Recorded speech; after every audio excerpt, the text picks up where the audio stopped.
Él era un multimillonario frío y calculador. Ella, una camarera de Sevilla dispuesta a todo por salvar a su abuela. Lo que empezó como un simple contrato se convirtió en la historia de amor más inesperada de sus vidas. Hola, mis amigas y amigos.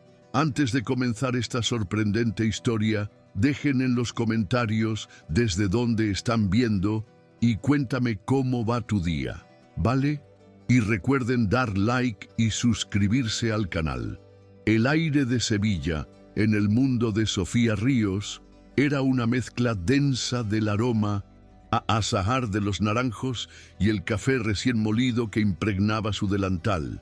A sus 24 años, su vida transcurría con la metódica precisión de un relojero, un ritual de supervivencia donde cada segundo contaba y no había margen para el más mínimo error.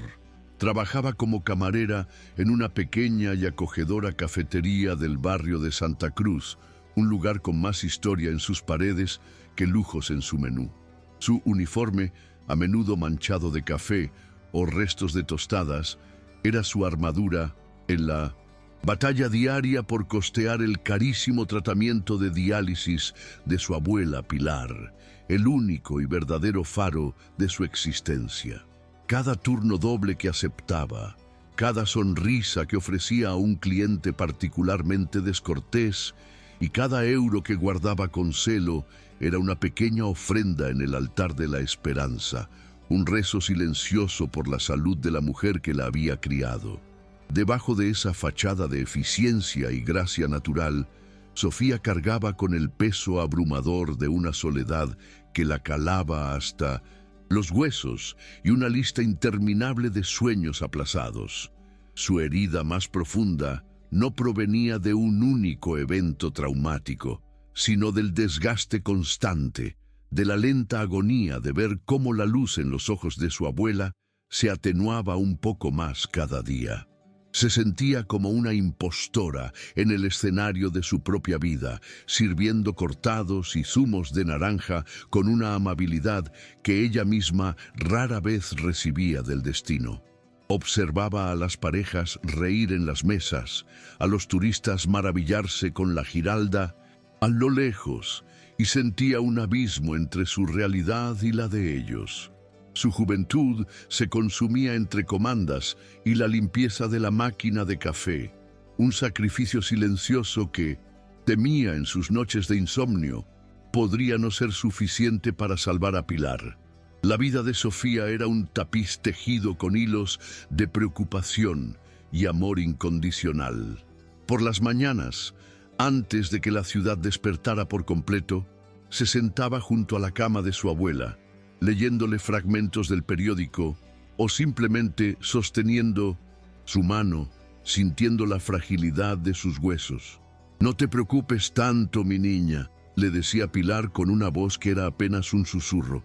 «Has heredado la fuerza de tu abuelo, el que toreaba a la vida sin miedo». Pero Sofía sentía miedo. Sentía el pánico helado de pensar en un futuro sin ella, un pavor que la empujaba a trabajar hasta el borde del agotamiento, a renunciar a cualquier atisbo de vida social o personal. Sus amigas habían dejado de llamarla para salir, comprendiendo, no sin cierta tristeza, que el universo de Sofía giraba en torno a dos únicos polos, la cafetería y el hospital. A cientos de kilómetros de distancia en la capital, Madrid, en una torre de cristal y acero que parecía desafiar al propio cielo, habitaba Mateo Vega. Su mundo era un entorno aséptico, minimalista y gobernado por el silencio y la lógica implacable del poder financiero. Como CEO de Vega Corp, un conglomerado internacional con intereses en tecnología y energía, Mateo era un estratega brillante, un rey Midas de los negocios que había desterrado las emociones de su vida como si fueran una anomalía en una hoja de cálculo, un pasivo tóxico. Concebía el mundo como un inmenso tablero de ajedrez donde las personas no eran más que piezas, peones o alfiles con funciones específicas que él movía a su antojo para asegurar la victoria. El amor, en su particular visión, era la variable más peligrosa e incontrolable, un riesgo empresarial que no estaba dispuesto a asumir bajo ninguna circunstancia. El carácter de Mateo era un reflejo perfecto de su entorno, frío, metódico, controlador y profundamente solitario. Su oficina panorámica en el piso 50, con vistas a todo el paseo de la Castellana, estaba decorada con un gusto exquisito pero impersonal. No había fotografías familiares, ni un dibujo infantil pegado en la pared, ni siquiera una planta que necesitara cuidados.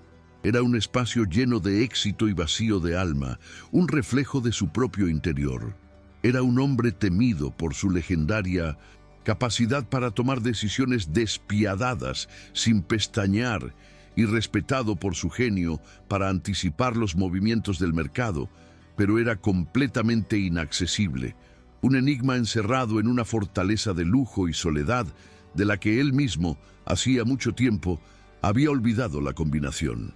Sus interacciones se limitaban a órdenes, negociaciones y evaluaciones de rendimiento, siempre a través del filtro de la utilidad y el beneficio. El destino, con esa ironía afilada que le caracteriza, orquestó la colisión de estos dos universos en una tarde gris y lluviosa en Sevilla. Mateo, cuyo vuelo privado a Londres había sido cancelado por una tormenta inesperada, se encontró varado en una ciudad que consideraba ineficiente y excesivamente nostálgica. Caminando sin rumbo, tratando de cerrar un trato por teléfono mientras se cubría de la lluvia con un maletín de cuero, entró en el primer lugar que encontró abierto, la modesta cafetería donde trabajaba Sofía. El lugar olía a humanidad, a tostadas, con aceite y a vida real, un cóctel de sensaciones que para él resultaba casi ofensivo. Se sentó en una esquina, irritado, y sacó su tableta para seguir trabajando, ajeno por completo al pequeño drama que estaba a punto de desarrollarse frente a sus ojos calculadores. Mientras Mateo revisaba con el ceño fruncido un informe de proyecciones trimestrales, una voz firme, pero no estridente, cortó el murmullo del local. Sofía se había plantado frente a un hombre corpulento y de aspecto arrogante que, tras haber consumido varias cosas, se dirigía a la puerta con la clara intención de marcharse sin pagar. «Disculpe, señor, se le ha olvidado pasar por caja», dijo ella, bloqueándole el paso con su menuda figura. El hombre la miró con desdén. «Apártate, niña. No tengo tiempo para tonterías». Lejos de amedrentarse, Sofía levantó la barbilla y con una dignidad inquebrantable que pareció llenar todo el espacio, replicó: «Si usted no valora el trabajo de los demás, el problema es suyo, no mío. Pero de aquí no se va sin pagar lo que debe. En esta casa respetamos el esfuerzo». Por primera vez en lo que parecieron años, algo consiguió sacar a Mateo de su burbuja de cifras y estrategias. Levantó la vista de la tableta, atraído por la insólita escena. No vio a una simple camarera discutiendo por unos pocos euros. Vio una demostración de coraje en estado puro, una integridad que el dinero no podía comprar y que él rara vez encontraba en sus salas de juntas llenas de ejecutivos serviles y aduladores.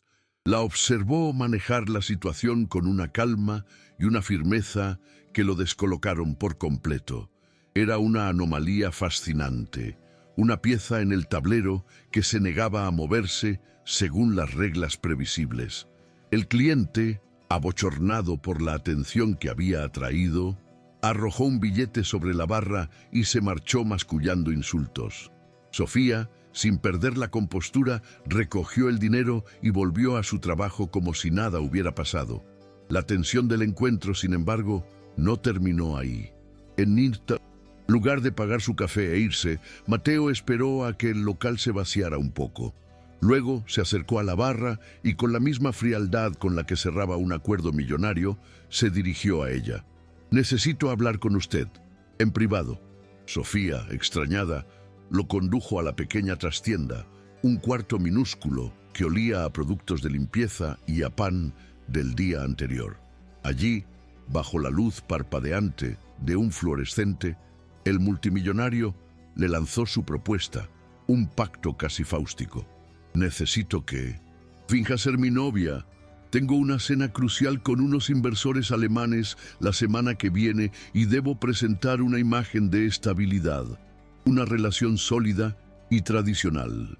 Sofía lo miró como si estuviera loco, una mezcla de incredulidad y ofensa dibujada en su rostro cansado.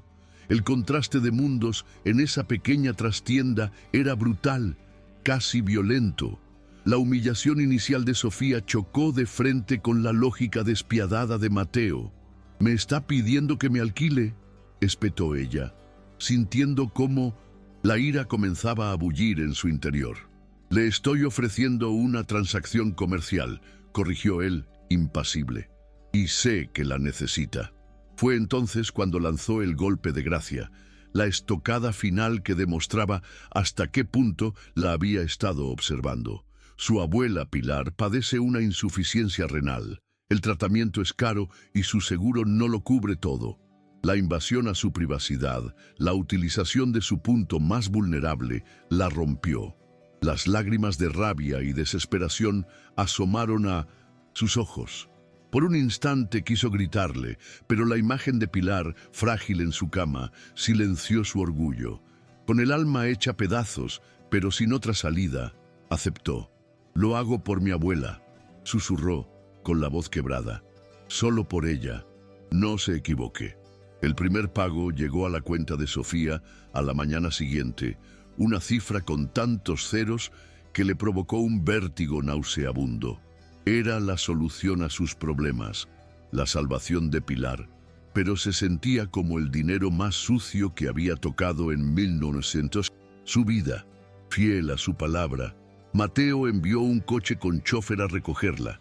El destino, la milla de oro de Madrid. La primera fase de la operación Novia Estable consistía en una transformación completa.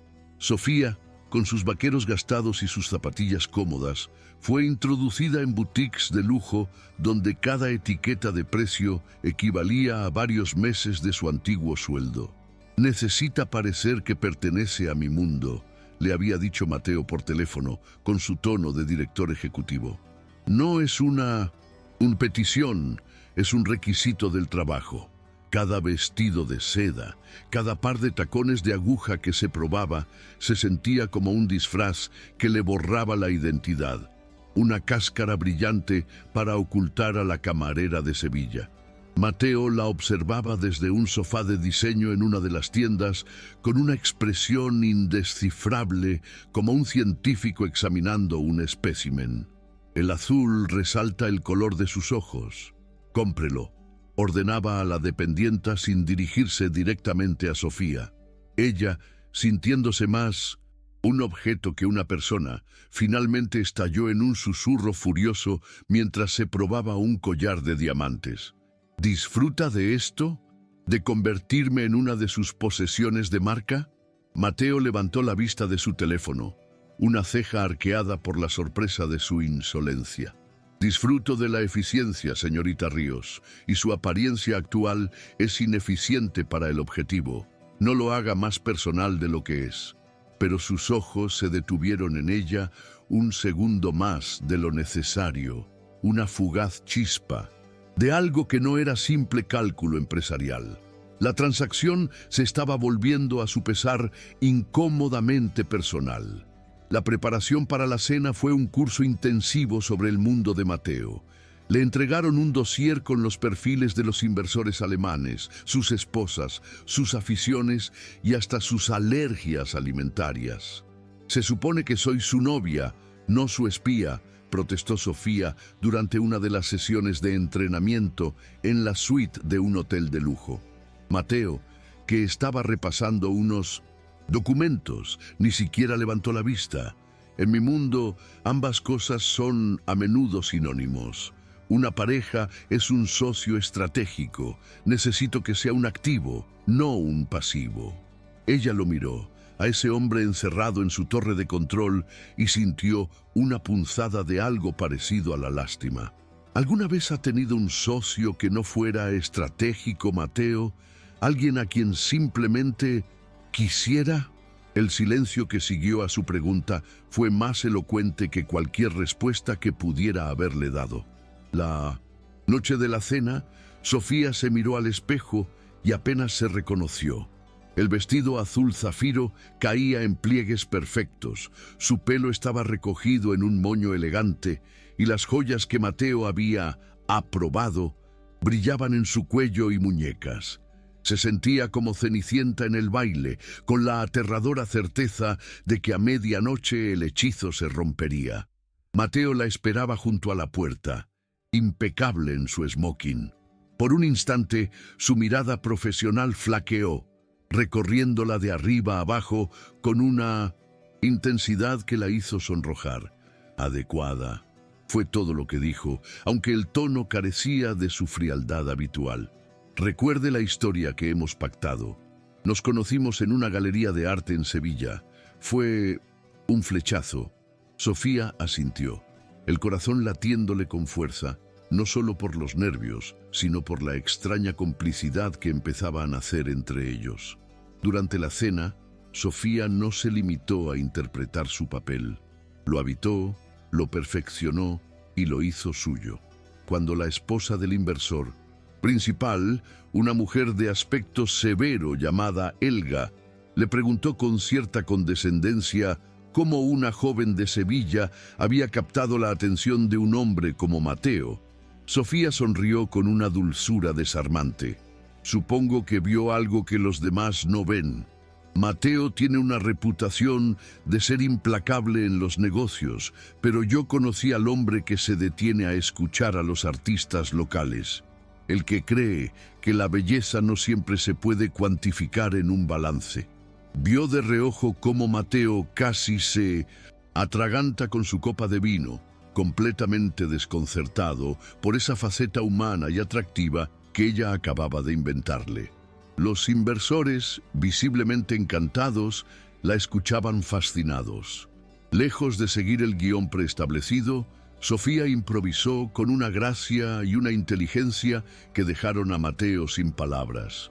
Contó una anécdota ficticia sobre cómo él la había ayudado a montar un pequeño proyecto para apoyar a artesanos locales, pintando un retrato de un hombre con una sensibilidad social que nadie en esa mesa y probablemente en todo Madrid le atribuía. A veces, las mayores inversiones no son las que dan beneficios económicos, sino las que enriquecen el alma, ¿no creen?, concluyó, levantando su copa. El inversor principal, Herr Schmidt, asintió con entusiasmo. Absolutamente, querida. Mateo nos ha ocultado su lado filantrópico. Es admirable. Por primera vez, Mateo Vega estaba en una negociación donde él no tenía el control absoluto y, para su propia sorpresa, no le desagradaba del todo. Después de que los inversores se marcharan, visiblemente impresionados y con el acuerdo prácticamente cerrado, Mateo y Sofía se quedaron solos en el coche de vuelta al hotel. El silencio era denso, cargado de las palabras no dichas durante la cena. Finalmente, fue él quien lo rompió. Lo que ha hecho ahí dentro no estaba en el dossier. Su voz era neutra, pero Sofía pudo detectar un matiz de genuina curiosidad. Usted me pidió que interpretara a su novia, no a un robot. Que recita datos. Una novia ve cosas que los demás no ven, o al menos eso imagino, respondió ella, mirando por la ventanilla las luces de la ciudad. Le hice parecer querible. Debería darme las gracias. Mateo no respondió, pero la miró de una forma distinta, como si la estuviera viendo realmente por primera vez, no como la camarera, no como la empleada, sino como la mujer que había desarmado a un grupo de tiburones financieros con una simple historia. El éxito de la cena llevó a una consecuencia inesperada. Los Schmidt nos han invitado a pasar un fin de semana en su villa de la Costa Azul. Y después hay una gala benéfica en Zúrich, le informó Mateo al día siguiente, como si estuviera dictando su agenda a una secretaria.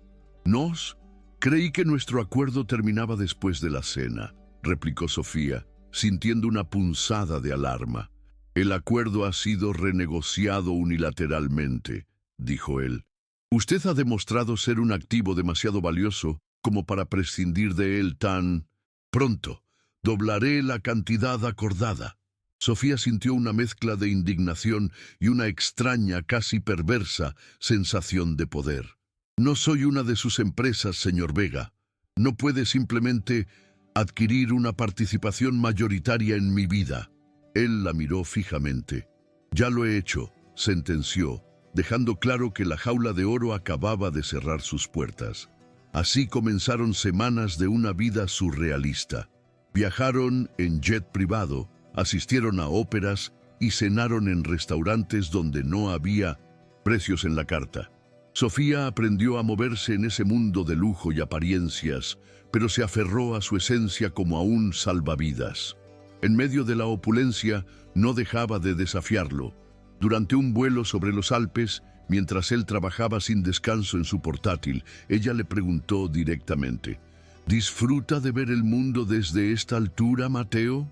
Desde donde todas las personas parecen hormigas sin importancia, moviéndose sin rumbo». Él dejó de teclear, sorprendido por la crudeza de la pregunta. La miró a los ojos y por primera vez le ofreció una respuesta que no era puramente lógica. «No veo hormigas», dijo en voz baja, «veo sistemas, patrones. Pero últimamente, usted me hace cuestionar mis análisis». La tensión entre ellos crecía con cada roce accidental de manos, con cada mirada sostenida un segundo más de lo necesario durante una gala. Él, que nunca había permitido que nadie se acercara, se encontraba observándola constantemente. Estaba fascinado por su resiliencia, por cómo podía llevar un vestido de alta costura y seguir pareciendo más real que todas las mujeres enjolladas que la rodeaban. Ella, por su parte, empezaba a vislumbrar las grietas en la armadura de hielo de Mateo. Vio su soledad en la forma en que miraba a las familias en los parques, o la vulnerabilidad en un gesto fugaz cuando hablaba de su infancia. Se estaban convirtiendo en una peligrosa obsesión el uno para el otro, un enigma que ambos ansiaban descifrar, sabiendo que la solución podría destruirlos.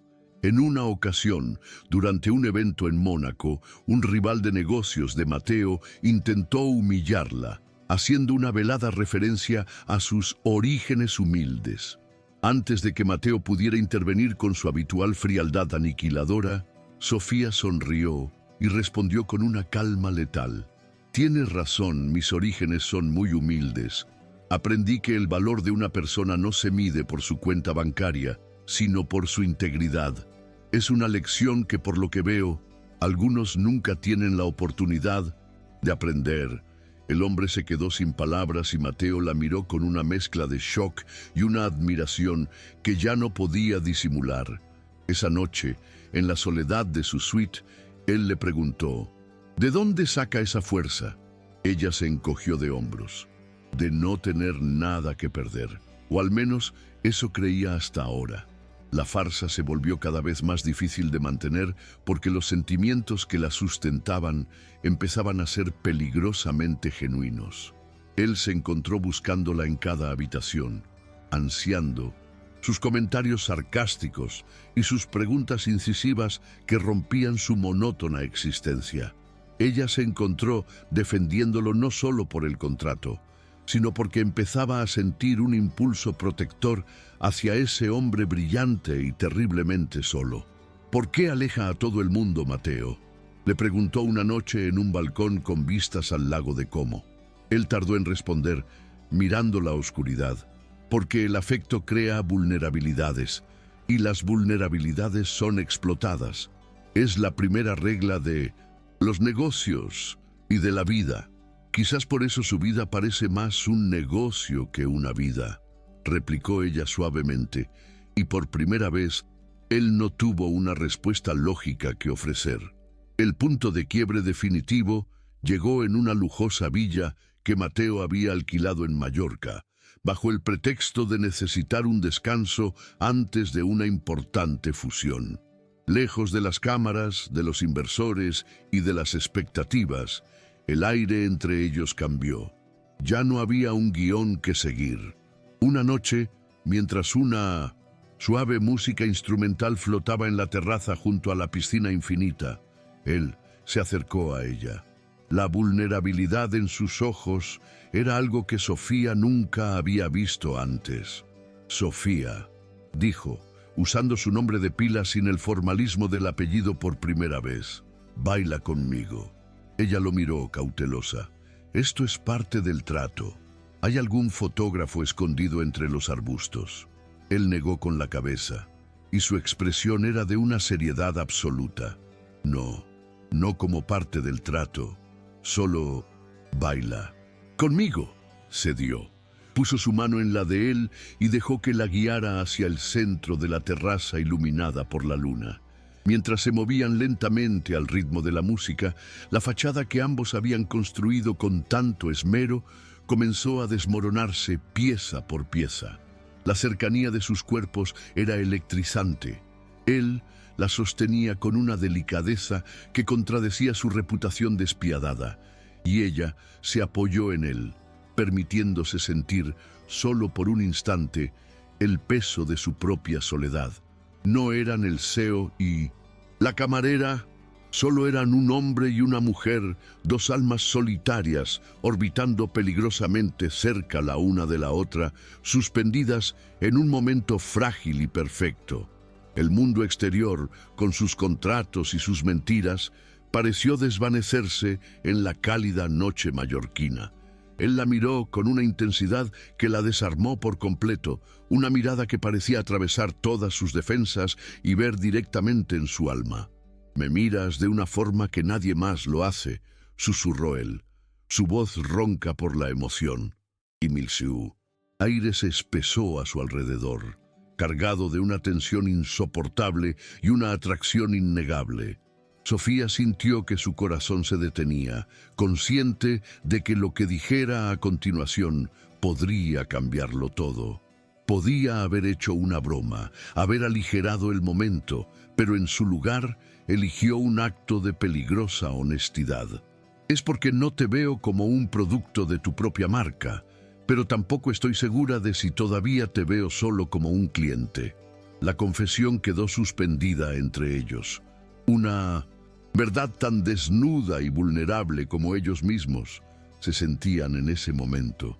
Esa confesión fue la chispa que encendió la pólvora, rompiendo todas las reglas de su contrato y de la lógica que había gobernado su vida.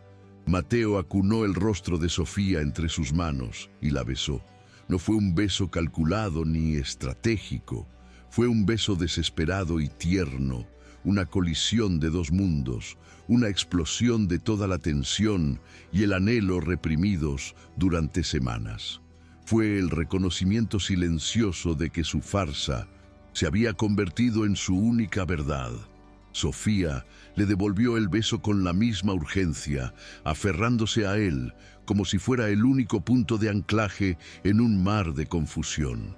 En ese instante, bajo el cielo estrellado de Mallorca, el contrato quedó hecho cenizas y algo nuevo, aterrador y maravilloso comenzó a nacer.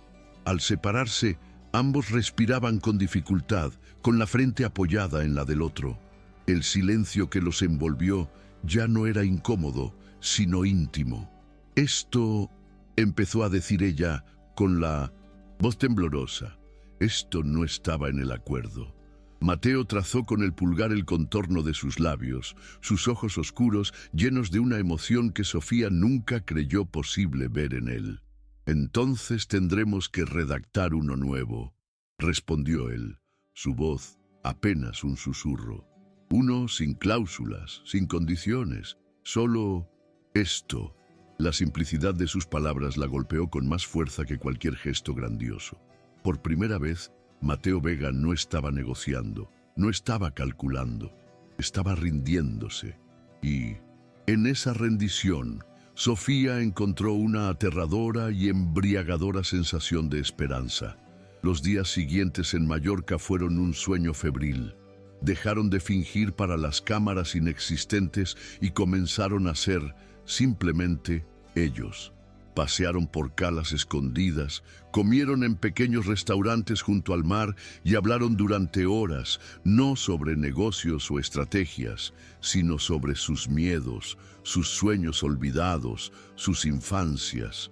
Sofía le habló de Pilar, de su fuerza y su bondad, y por primera vez no lo hizo como una justificación para el contrato, sino compartiendo una parte de su alma.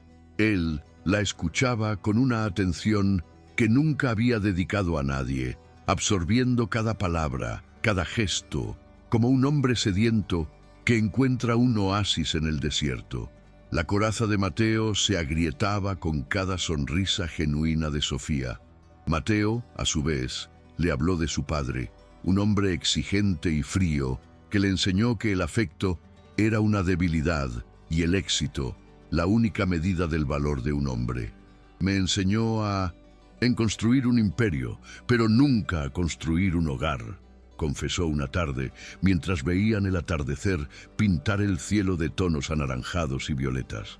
Sofía tomó su mano, un gesto que se sentía completamente natural. Un hogar no se construye con ladrillos, Mateo. Se construye con momentos como este.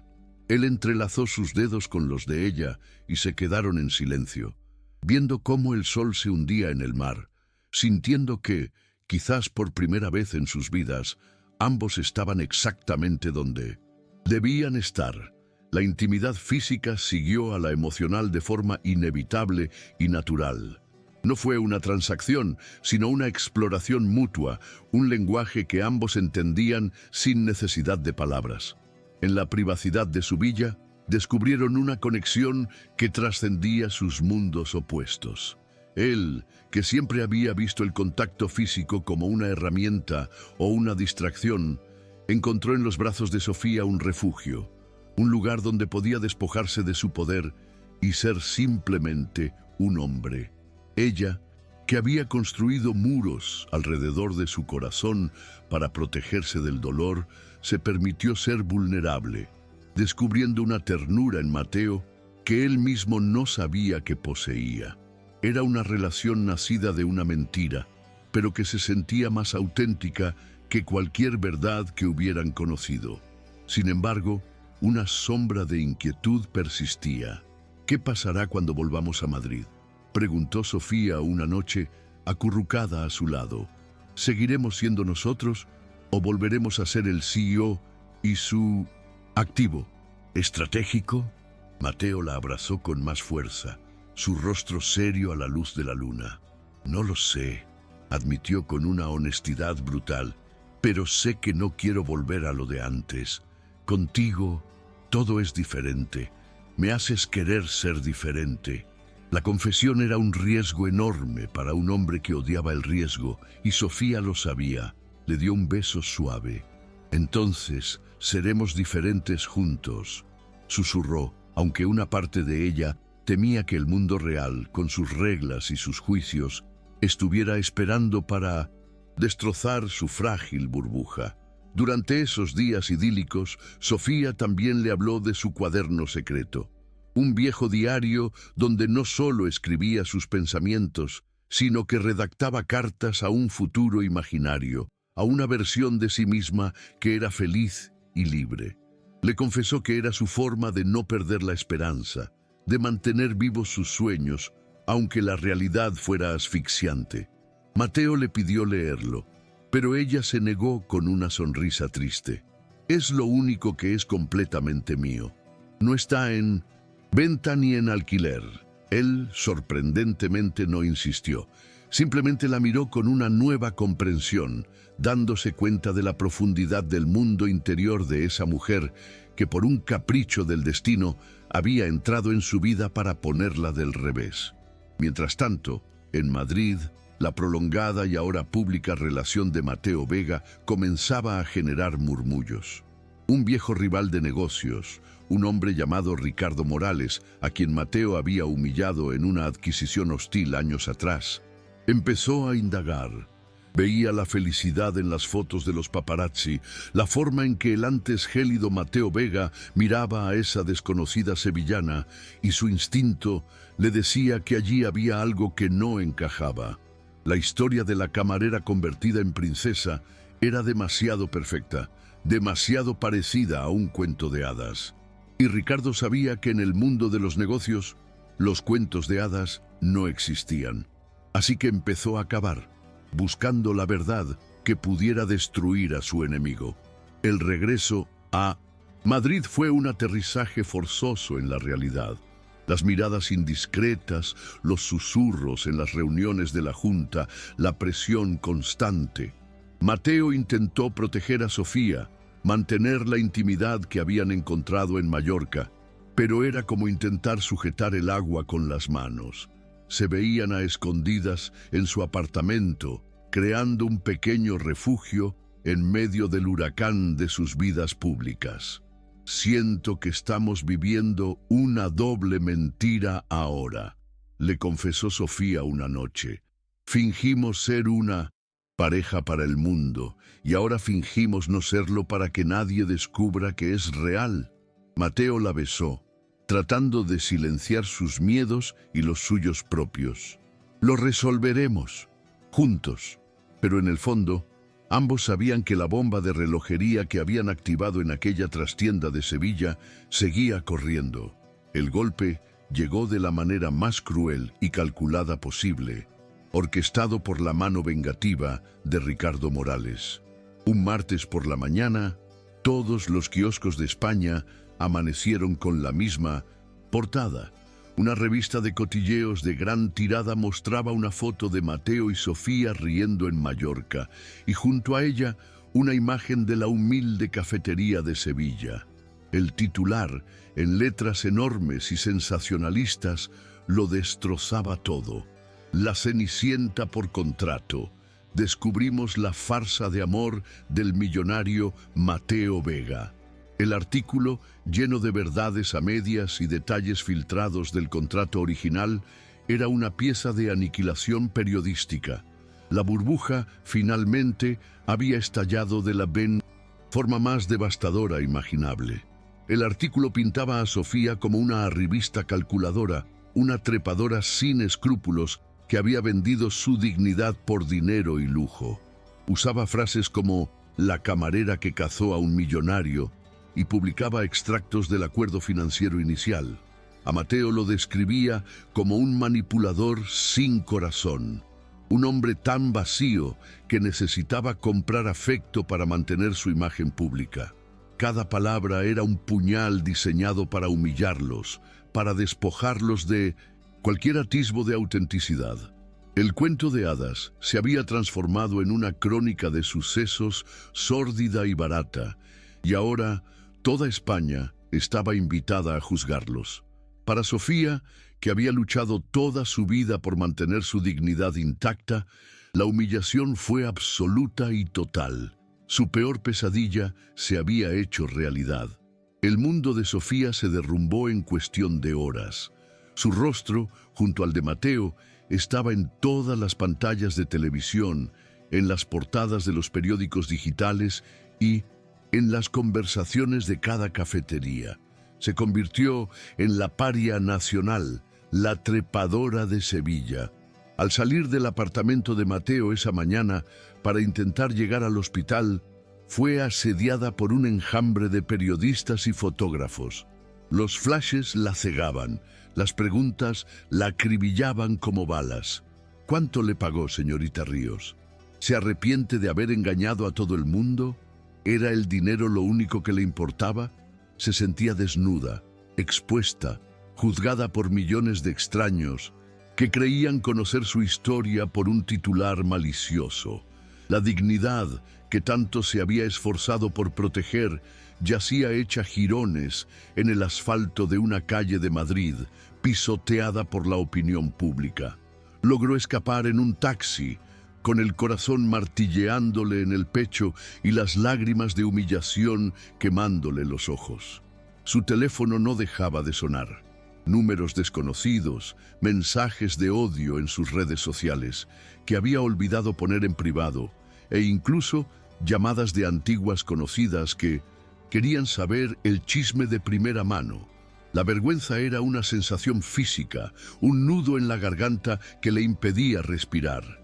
Cada palabra del artículo se repetía en su mente, distorsionando los momentos reales que había compartido con Mateo, envenenando los recuerdos de Mallorca, convirtiendo su conexión en una transacción sórdida. El cuento de hadas se había revelado como una pesadilla de la que no podía despertar, y ella era la villana principal de la historia. Pero el golpe más devastador, el que realmente la quebraría, la esperaba en el hospital. Al llegar a la planta de nefrología, notó las miradas de las enfermeras, una mezcla de piedad y curiosidad morbosa. Un silencio incómodo la siguió por el pasillo hasta la habitación de Pilar, y entonces lo vio. Sobre la mesita de noche de su abuela, junto a un vaso de agua, descansaba la infame revista. El corazón de Sofía se detuvo. Entró lentamente en la habitación y encontró a Pilar sentada en la cama, no mirándola a televisión como de costumbre, sino con la vista perdida en la ventana, su rostro más pálido y frágil que nunca. La revista estaba abierta por la página del artículo, y Sofía supo, con una certeza que la heló hasta el alma, que ella ya lo había leído todo. «Abuela», susurró Sofía, la voz rota. Pilar giró la cabeza lentamente y la miró, y en sus ojos Sofía no encontró rabia ni reproche. Encontró algo mucho peor, una desilusión profunda, un dolor silencioso que la partió en dos. No hubo preguntas, no hubo gritos. Solo esa mirada, esa pregunta muda que resonó en el alma de Sofía con la fuerza de una condena. «Mi niña, ¿en qué te has convertido? ¿Qué te han hecho?» Esa mirada de su abuela, la única persona en el mundo cuyo juicio le importaba, fue el golpe de gracia. La humillación pública no era nada comparada con la vergüenza que sintió en ese momento. Se dio cuenta de que, en su desesperado intento por salvarla, le había roto el corazón. Abrumada por una ola de dolor y culpa tan inmensa que la dejó sin aire, Sofía no pudo soportarlo. «Lo siento, abuela, lo siento tanto», balbuceó, las lágrimas corriendo por sus mejillas sin control. Dio media vuelta y salió corriendo de la habitación, del hospital, de esa vida que ya no reconocía como suya. Corrió sin rumbo, con el eco de la mirada de su abuela persiguiéndola. Apagó el teléfono, cortando el último vínculo con Mateo y con el mundo que la había destruido. En ese momento, solo quería desaparecer, borrar su existencia, convertirse en una persona anónima de nuevo. Tomó la primera decisión clara que había tomado en meses. Se escondería. Se refugiaría en el único lugar donde sentía que nadie podría encontrarla, un pequeño pueblo de Extremadura donde su abuela tenía una casa familiar, abandonada desde hacía años. Mientras Sofía huía para lamerse las heridas en soledad, la junta directiva de Vegacorp entraba en pánico. La noticia había caído como una bomba en los mercados financieros. Las acciones de Minem 102, la compañía, caían en picado, y los inversores alemanes, tan conservadores y preocupados por la imagen, amenazaban con retirarse del acuerdo multimillonario que era crucial para la expansión de la empresa. La oficina de Mateo se convirtió en el epicentro de una crisis sin precedentes. Sus socios, hombres pragmáticos y con el corazón de hielo como él solía tenerlo, no estaban preocupados por los sentimientos de Sofía o Mateo. Estaban aterrados por las cifras, por los millones de euros que se estaban evaporando a cada minuto que pasaba. Convocaron una reunión de emergencia. Mateo entró en la sala de juntas, su rostro una máscara de calma forzada, aunque por dentro una tormenta rugía. Su preocupación no estaba en el precio de las acciones, estaba en el silencio de su teléfono, en la ausencia total de Sofía. No contestaba sus llamadas, no respondía a sus mensajes. El pánico que sentía no era financiero, era visceral. Se sentó a la cabeza de la mesa y sus socios lo bombardearon con análisis de daños y estrategias de control de crisis. «Esto es un desastre, Mateo», dijo uno de ellos, Gonzalo, su director financiero. «Ricardo Morales nos ha destrozado. Ha utilizado a esa chica para atacarnos donde más duele, la reputación». La solución que le propusieron fue unánime, lógica y brutalmente pragmática. «Tienes que sacrificarla, Mateo», sentenció otro de los directivos. «Convoca una rueda de prensa. Di que fuiste víctima de un engaño, que ella es una oportunista que se aprovechó de tu buena fe. Acúsala de extorsión si es necesario. Píntate como la víctima y a ella como la villana. Es la única forma de salvar el acuerdo con los alemanes y estabilizar las acciones. Tienes que controlar la narrativa». Escuchándolos, Mateo se dio cuenta de que le estaban pidiendo que hiciera exactamente lo que su padre habría hecho. Le estaban pidiendo que se convirtiera en el hombre que era antes de conocer a Sofía. En ese momento, mientras sus socios discutían sobre los detalles de su traición pública a Sofía, Mateo tuvo la mayor revelación de su vida. Miró sus rostros, preocupados solo por el dinero, por el poder, por las apariencias, y vio un reflejo grotesco de su antiguo yo. Vio la soledad, el vacío y la bancarrota emocional que se escondían detrás de todo ese éxito. Comprendió que su herida más profunda, esa incapacidad para conectar que lo había atormentado toda su vida, había comenzado a sanar gracias a la camarera de Sevilla, gracias a la mujer a la que ahora le pedían que destruyera. El amor, esa variable que siempre había considerado un riesgo inasumible, se reveló de pronto como el único activo que realmente importaba. Un silencio se apoderó de la sala cuando Mateo se puso lentamente en pie. Todos los ojos se posaron en él, esperando su decisión, su movimiento estratégico para salvar el imperio. Pero el hombre que les habló ya no era el estratega frío y calculador que conocían. Era un hombre que por fin había entendido lo que estaba en juego. Con una voz tranquila pero cargada de una firmeza inquebrantable, declaró: «Están preocupados por la reputación». Hizo una pausa, mirando a cada uno de ellos a los ojos. «A mí, sin embargo, me preocupa la idea de perder a la única persona que ha sido capaz de ver mi corazón en lugar de mi cartera». La conmoción en la sala fue palpable. Dejó caer sobre la mesa el dossier de la crisis que le habían preparado. El acuerdo con los alemanes se puede ir al infierno, y las acciones volverán a subir o no.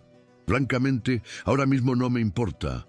Caminó hacia la puerta dejando a sus socios boquiabiertos, incapaces de procesar la insurrección de su líder.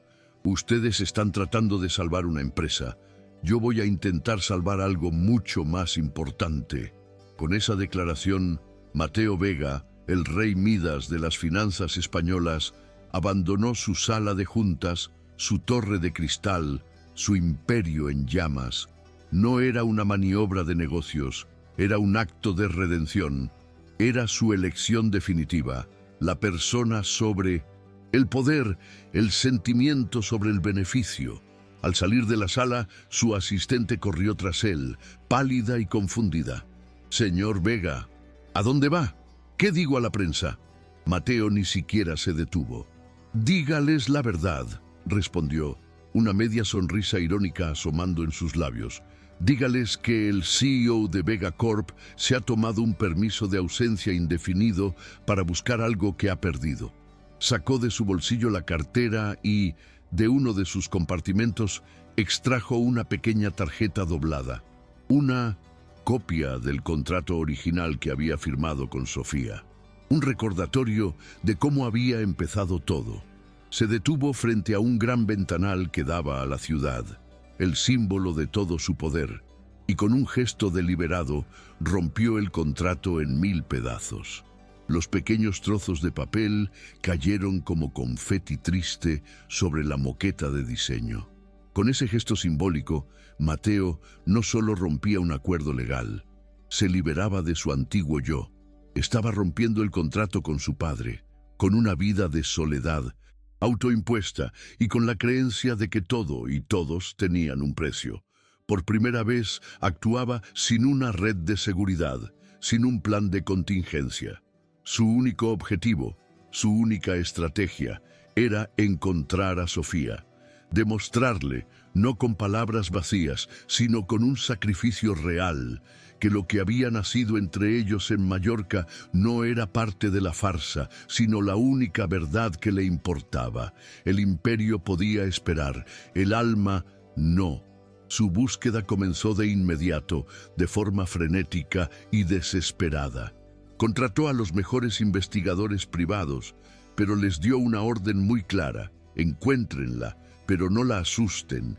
Quiero saber dónde está, nada más. No se acerquen a ella. Visitó la cafetería en Sevilla, pero sus antiguas compañeras lo miraron con desprecio y hostilidad, negándose a ayudar al hombre que a sus ojos había destrozado la vida de su amiga. «Déjela en paz», le dijo la dueña. «Ya le ha hecho suficiente daño». Cada puerta cerrada, cada mirada de acusación era un recordatorio de la herida que había causado no solo a Sofía, sino a todos los que la querían. Pasaron 2 días de angustia y silencio, 2 días en los que Mateo apenas durmió, repasando cada conversación, cada momento compartido, buscando una pista, una clave sobre dónde podría haberse refugiado. Recordó sus conversaciones sobre su infancia, sobre los veranos que pasaba con sus abuelos. Recordó que ella había mencionado de pasada una vieja casa familiar, un lugar que su abuela añoraba, en un pueblo pequeño y olvidado, un lugar sin lujos, sin cámaras, sin juicios, un lugar donde el mundo no pudiera encontrarla. Una corazonada, una esperanza desesperada, lo impulsó a coger su coche y conducir hacia el sur, hacia Extremadura, con solo el nombre de un pueblo anotado en un papel. Mientras conducía por carreteras secundarias, lejos de las autopistas y del bullicio de su vida anterior, Mateo sintió un cambio profundo en su interior. El paisaje árido y hermoso de la dehesa extremeña contrastaba con la jungla de asfalto de Madrid. Se despojó de su traje de CEO y se puso unos vaqueros y una camisa sencilla. Por primera vez, no era Mateo Vega, el multimillonario. Era solo Mateo, un hombre en busca de la mujer que amaba, un hombre que había traicionado su confianza y que ahora estaba dispuesto a hacer cualquier cosa para recuperarla. La revelación que había tenido en la sala de juntas no era un evento aislado, sino el comienzo de una transformación dolorosa, pero necesaria. El clímax de su viaje emocional no fue encontrarla, sino la decisión de buscarla de la manera correcta. Comprendió que no podía llegar como un conquistador, con grandes gestos y promesas vacías. Tenía que llegar despojado de su poder, de su arrogancia, de todo lo que los había separado. Tenía que mostrarle su vulnerabilidad, la misma que ella le había mostrado a él y que él había tardado tanto en reconocer. Sabía que la probabilidad de que ella lo rechazara era altísima, pero tenía que asumir ese riesgo, porque el amor, como finalmente había aprendido, no era una estrategia de negocio con garantías de éxito, sino un acto de fe.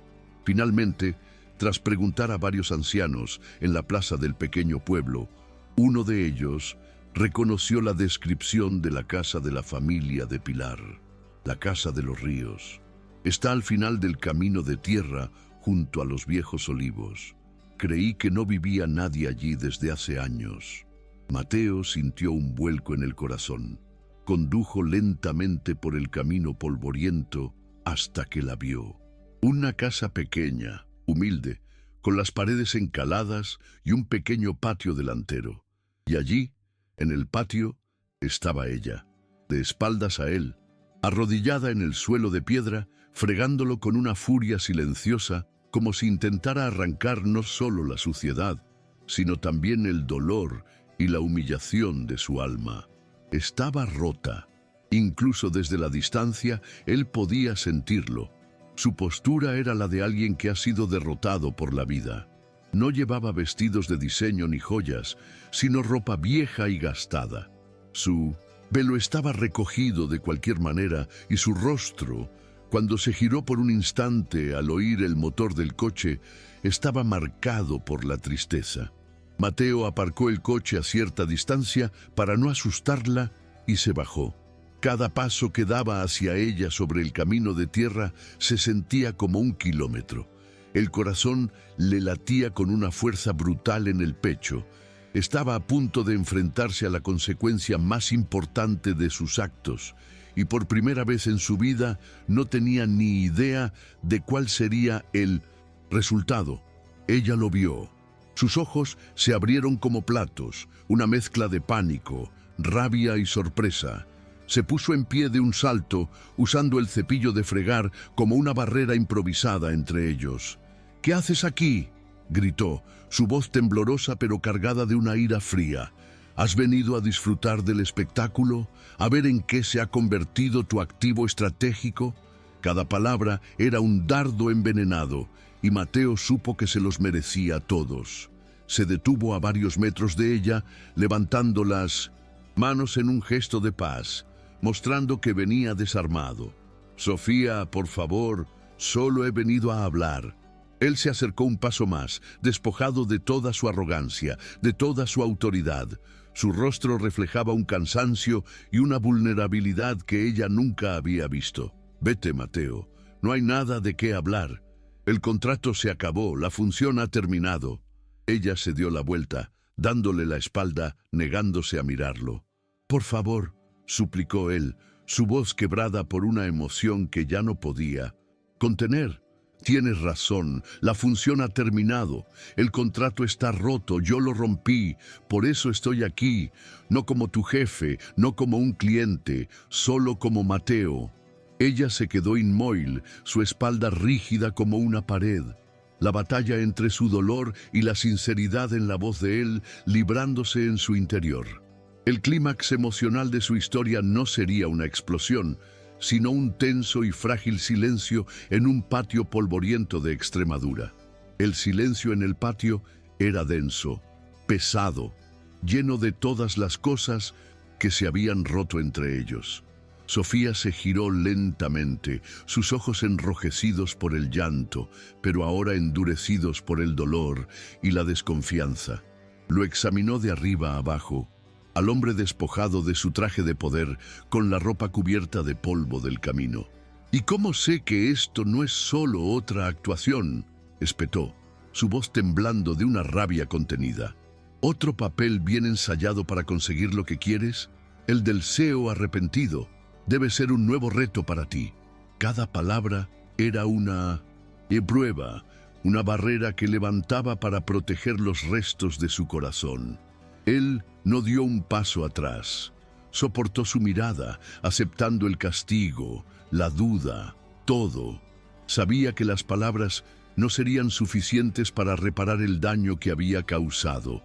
Con una vulnerabilidad que nunca antes había mostrado, una que le costó cada gramo de su orgullo, Mateo dio un paso al frente y le suplicó con la mirada: «Tienes toda la razón para no creerme.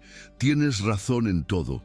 He pasado mi vida ensayando, planeando cada movimiento, controlando cada resultado». Su voz era apenas un susurro, pero resonó en el aire quieto del patio. «No sé cómo no hacerlo. No sé improvisar. No sé vivir sin un guión». Hizo una pausa, y en sus ojos apareció una desesperación sincera que finalmente traspasó la coraza de Sofía. «Entonces, enséñame», le rogó. «Enséñame a improvisar contigo». En esa frase no solo le pedía perdón, le entregaba todo su poder, todo su control. Le estaba pidiendo que ella fuera su nueva guía. La resolución de su historia no llegó con un beso apasionado ni una declaración grandilocuente. Fue lenta, cautelosa, construida con acciones y no con promesas. Sofía no dijo que sí, pero tampoco le cerró la puerta.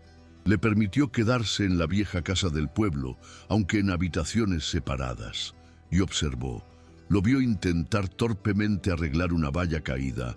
Lo vio hablar con los vecinos con una humildad que nunca le habría creído posible. Lo vio despojarse capa por capa del hombre que había sido. La curación comenzó en el silencio y en los pequeños gestos. Él respetó su espacio, su dolor, y esperó con una paciencia que demostraba que su arrepentimiento era real. Comprendió que tenía que ganarse su confianza de nuevo, milímetro a milímetro. Unas semanas después, mientras seguían en ese limbo de reconstrucción, Sofía recibió una llamada del hospital. Una fundación anónima había hecho una donación masiva para renovar y modernizar por completo el ala de nefrología, asegurando los mejores equipos y tratamientos para todos los pacientes, incluida Pilar. Sofía supo de inmediato que había sido él. Cuando se lo preguntó esa noche, él no intentó negarlo. «No lo hice para comprar tu perdón», le dijo suavemente. «Lo hice porque causé una herida y tenía que hacer algo para sanarla. El corazón de tu abuela es lo más importante. Mi único objetivo es que ella vuelva a mirarte con orgullo». Esa acción, desinteresada y dirigida a sanar el daño más profundo, fue el primer ladrillo sólido en el nuevo puente que se construía entre ellos. Comenzaron a verse en los términos de Sofía, en su mundo. Daban largos paseos por el campo, se sentaban en los bancos de la plaza del pueblo y tomaban cafés en el único bar que había. Aprendieron a ser reales el uno con el otro. Él sacrificó su orgullo, su mundo de certezas y su necesidad de control. Ella, poco a poco, comenzó a sacrificar su miedo, su coraza de desconfianza. Hablaron durante horas, reconstruyendo su historia desde la verdad. «¿Qué sentiste realmente en esa cena con los alemanes?», le preguntó ella un día. «Pánico», admitió él, «y una admiración que me aterrorizó. Me di cuenta de que eras más inteligente y fuerte que yo, y eso nunca me había pasado. Esa honestidad fue más íntima que cualquier beso que se hubieran dado». Él la ayudó a cuidar de Pilar, cuyo estado de salud mejoró notablemente con los nuevos tratamientos y, sobre todo, al ver la paz que su nieta comenzaba a encontrar. La anciana, con la sabiduría que dan los años, vio el cambio en Mateo. Vio al hombre que miraba a su nieta no como a un trofeo, sino como a un milagro. Un día, mientras Mateo ayudaba a Pilar a sentarse en el patio, ella le puso una mano en el brazo. A veces, las personas se conocen de la manera equivocada para poder encontrarse de la verdad, le dijo con una sonrisa débil. Fue su forma de darle la absolución, de aceptar a ese hombre nuevo en la vida de la persona que más amaba. 6 meses después de aquel día, en 1900, el patio, la vida era radicalmente distinta. Se habían mudado a una pequeña casa a las afueras de Sevilla, un lugar con un jardín y olor a tierra mojada. Mateo había delegado la dirección de su empresa, manteniendo solo un puesto en el consejo, y ahora dedicaba su tiempo a un pequeño fondo de inversión para proyectos sociales y artísticos. Una tarde, apareció en la puerta con una carta en la mano. Se la entregó a Sofía. La caligrafía era torpe, insegura, pero reconocible. Había imitado el estilo de las cartas que ella escribía en su cuaderno secreto, ese que él nunca había leído, pero del que ella le había hablado. La carta no era una propuesta de negocios, sino una confesión. Hablaba de un hombre que vivía en una torre de cristal y que estaba más prisionero que nadie. Hablaba de una luz que entró en su vida en una cafetería y le enseñó a ver los colores del mundo, y terminaba con una simple pregunta, escrita con una tinta que parecía emborronada por la emoción del que la escribió. «Sofía, fingiste ser mi novia durante un mes, pero yo nunca, ni por un segundo, pude fingir que no te amaba. Eres la única improvisación que quiero en mi vida. ¿Quieres casarte conmigo?». Sofía levantó la vista de la carta. sus ojos llenos de lágrimas de felicidad, y vio a Mateo arrodillado frente a ella con un sencillo anillo en la mano. Ella aceptó, por supuesto, pero lo hizo con una condición que selló su historia para siempre. Sí, me casaré contigo, dijo, su voz firme y llena de amor. Pero solo si puedo escribir nuestra próxima carta juntos. Su condición no era una exigencia, sino una promesa. La promesa de que, a partir de ese momento, su futuro sería una historia coescrita, basada en la igualdad, la confianza y la verdad compartida. Nunca más un contrato unilateral, nunca más un guión impuesto, solo dos personas, con sus pasados y sus heridas, eligiendo escribir un nuevo capítulo, juntos. La imagen final de su historia no fue una boda grandiosa, ni una fiesta llena de lujos.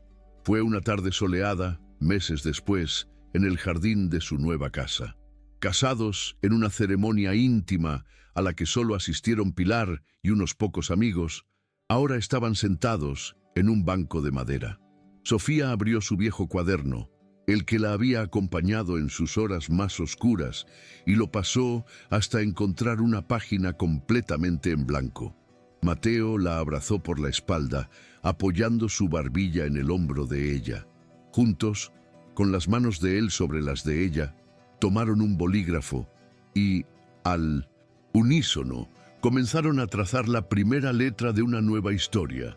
No una carta a un futuro incierto, sino el diario de un presente compartido, sellando su promesa de construir una vida basada en la verdad, no en la simulación. Si esta historia te conmovió, déjanos tu like, suscríbete y compártela con alguien que necesita creer en el amor otra vez.